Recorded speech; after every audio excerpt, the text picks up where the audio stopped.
Hi, everyone. I've never been able to make a point in less than approximately 3 days, so less than 8 minutes is going to be a challenge.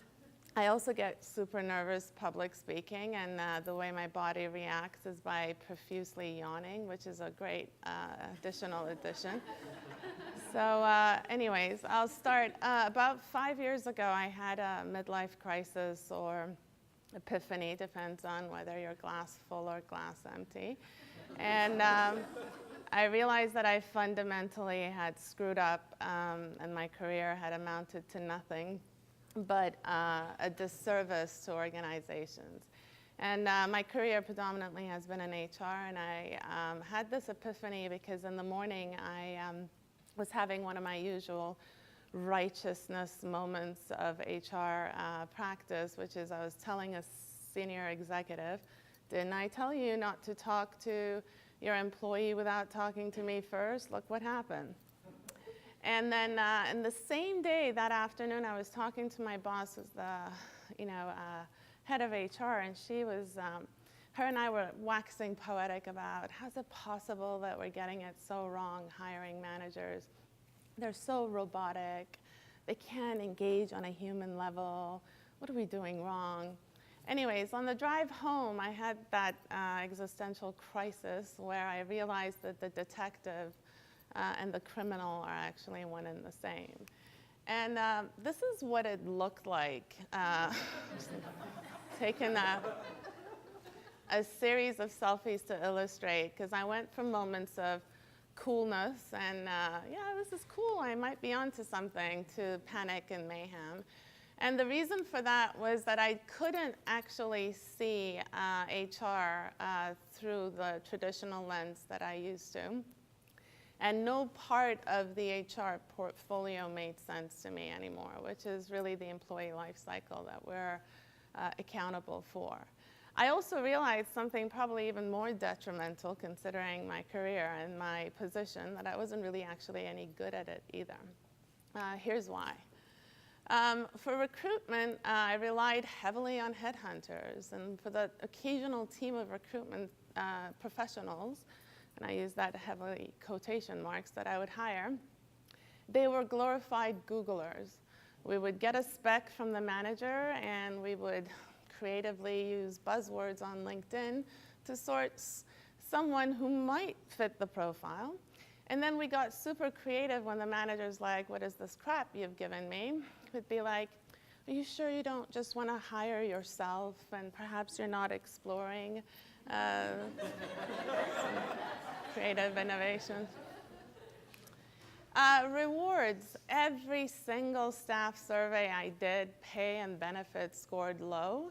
And then, of course, you rationalize, because you can't take accountability. That would be ridiculous. And so you would turn around and say, you just can't make people happy. They always just want more money. You know this. And so it was dismissed.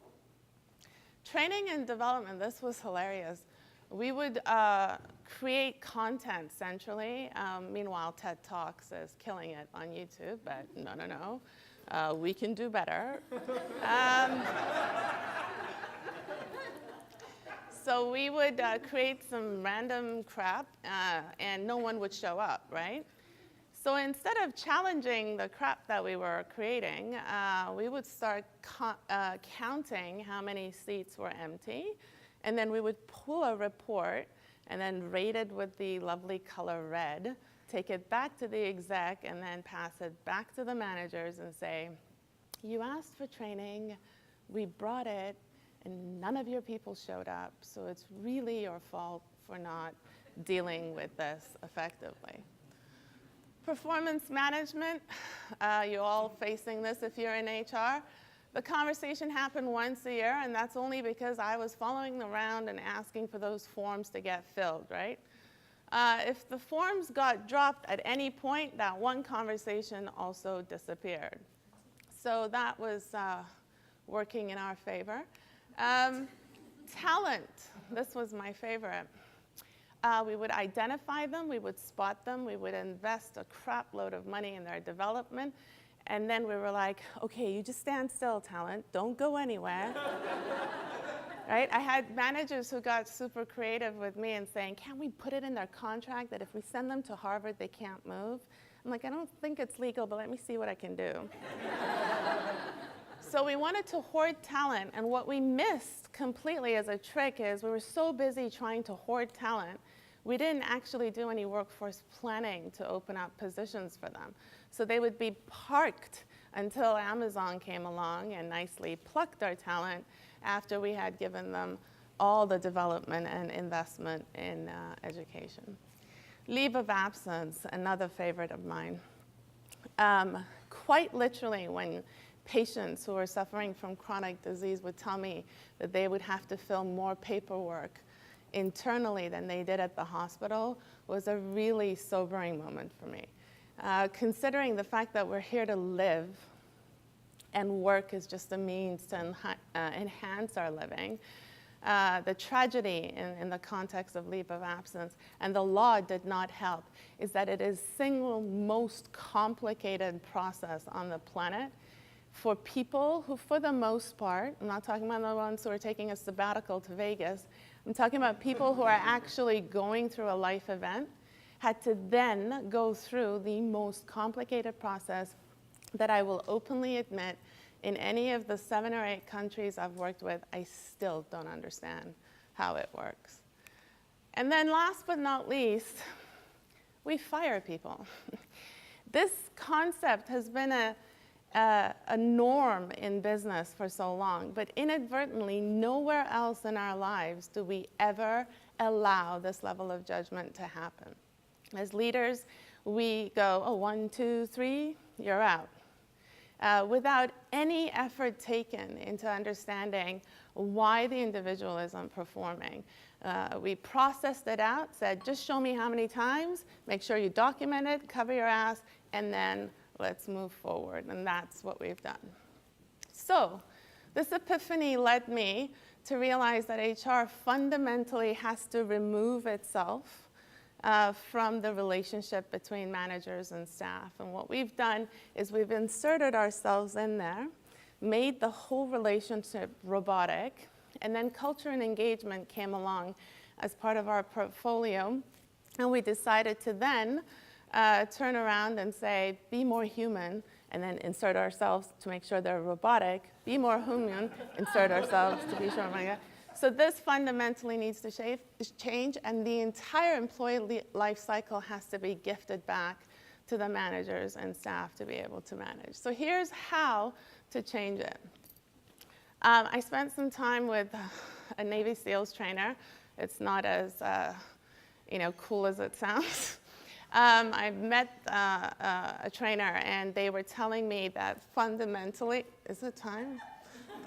Or is the church? Do I need to pray? So the Navy SEALs way of recruitment is, this is how they get it right. The Navy SEALs, when you get through the first year, people are waiting to be tapped on the shoulder to be talent spotted to become a SEAL 6. The Navy SEALs, the first thing you have to do is spend an entire year recruiting. And the people you recruit have to actually survive their first year before you move on to the next. So we adopt that. Forget about quotas if you want diversity and inclusion. The more you sort of chase the target, the less you're able to actually impact that. Benefits, personalize it. You can't have a blanket benefit process across the board. And comp, start getting used to gig economy. Learning, like I mentioned before, don't bother. Talent, forget about retention. Stop being so selfish. Talk about how you can become famous for generating talent. That's where magic is. If you're trying to hoard, they won't last. They only stay for about 2 years. Work-life balance in the context of leave of absence, adopt a blanket leave. Every single law in every single country won't allow you to do anything with anyone on a leave of absence less than 2 years. So just create a blanket leave. Anyone can go off for 2 years. We'll help you get back into a similar position. And then disciplinary. Leaders need to stop trying to progressively discipline out, if you're lucky enough that there are leaders that are progressively disciplining out. And they need to move towards actually understanding why the individual isn't the right fit for that role and inspiring them to go and find their true purpose and role elsewhere.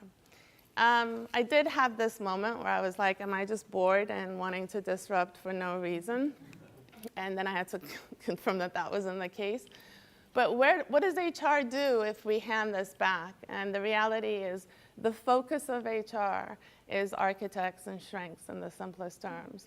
You need to become completely fluent in how the flow of work intuitively navigates within the organization, and then build the flow of work in line with the behavior and the psychology of which you want to help bring forward the values of your organizations. That's the space we should be occupying. That creates value. The rest of it, we stole the manager's job and then we hit them on the head with a stick when they couldn't do it, because obviously we stole it. Anyway, so that's it. What my recommendation to you is literally go back into whatever it is that you do and ask the simple question, is what I'm doing actually working? And when you start to realize that the answer is no in the context of traditional HR, give me a call. I'll help you through that existential crisis, and we can start the revolution. So thank you so much.